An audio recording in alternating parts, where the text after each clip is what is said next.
Welcome to the city of York. Sitting on the banks of the rivers Ouse and Foss, York can trace its history back to 71 AD. The Roman city, then Eboracum, became the northernmost provincial capital in the Roman Empire.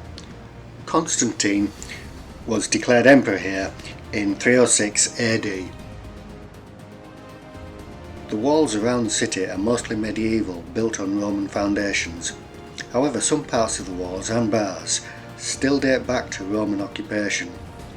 The walls themselves do not completely circle the city.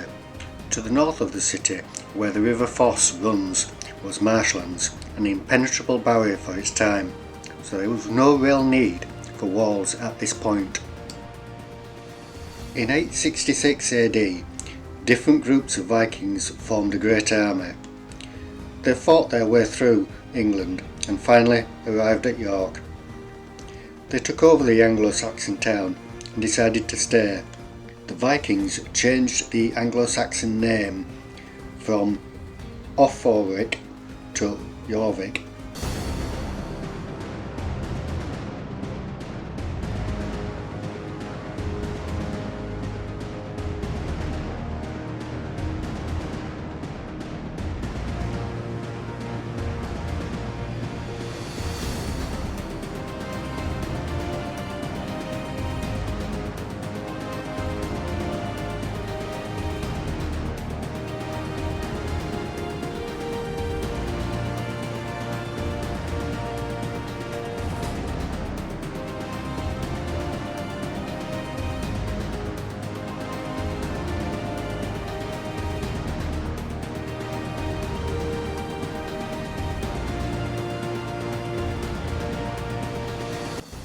There has been a gateway here for almost 2,000 years.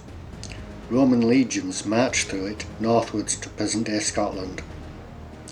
The earliest parts of what remain date from the 11th and 12th centuries, although some of the stone was almost certainly reused from the original Roman gate.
York has many pubs such as the Punch Bowl, dating back to the 1600s.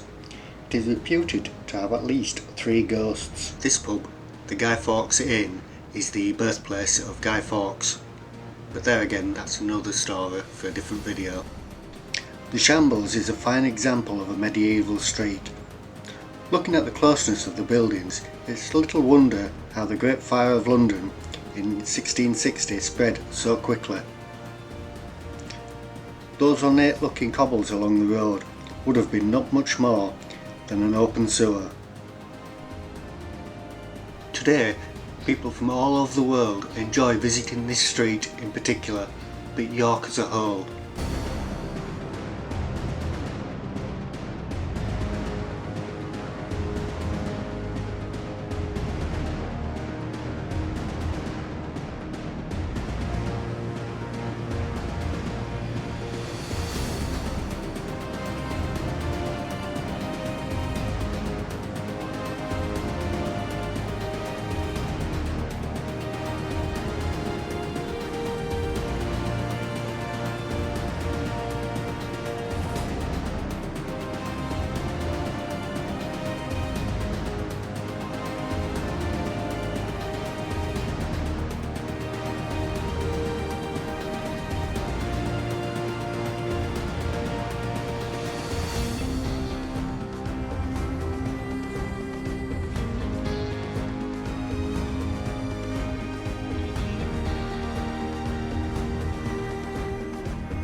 Thanks so much for coming. The exit is via the gift shop.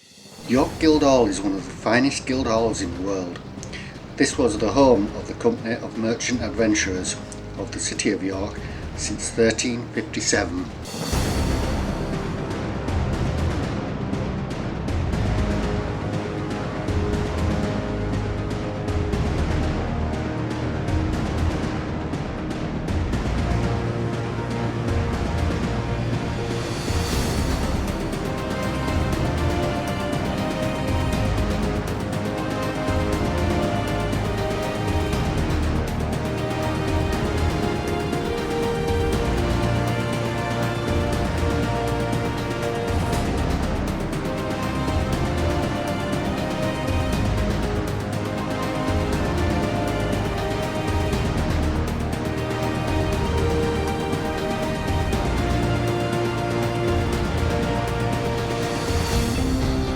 A small chapel exists on the ground floor towards the end of the building.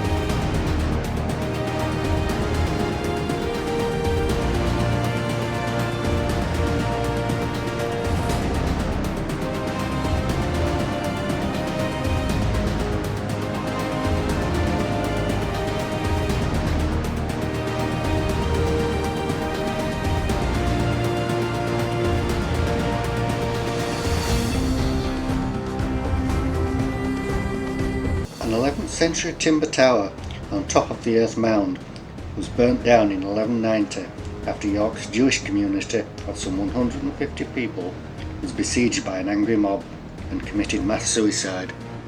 The present 13th century stone tower was probably used as a treasury and later as a prison. Evidence shows that there was activity in this area in Roman times, and perhaps even earlier. But it was William the Conqueror who first established a castle here when he marched north in 1068 to suppress a rebellion against his rule. This stone tower is all that remains of that original castle.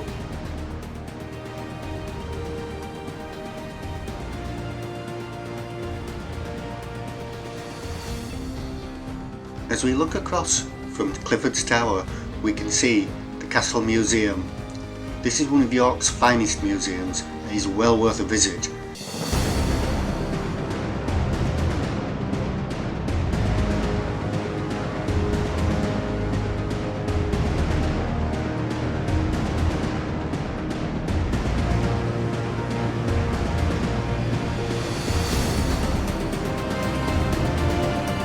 The magnificent York Minster was built over a period of 250 years between 1220 and 1472.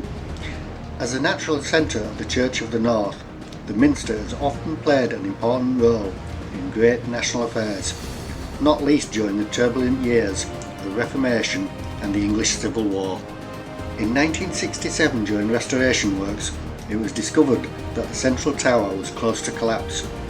Weighing 25,000 tonnes, it was slowly sinking, twisting and cracking. A £2 million appeal to save the building was launched. The battle to save the Minster proved to be an engineering triumph. The work took 5 years to complete. This wasn't to be York Minster's only crisis. In 1984, the building was nearly lost to a huge fire, causing £2.25 million worth of damage. It's believed a bolt of lightning was responsible for the blaze, and it took nearly 4 years to restore the building to its former glory.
If you're visiting York Minster, it's well worth visiting inside this magnificent building. It truly is awesome.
If you enjoyed this video, please like and subscribe.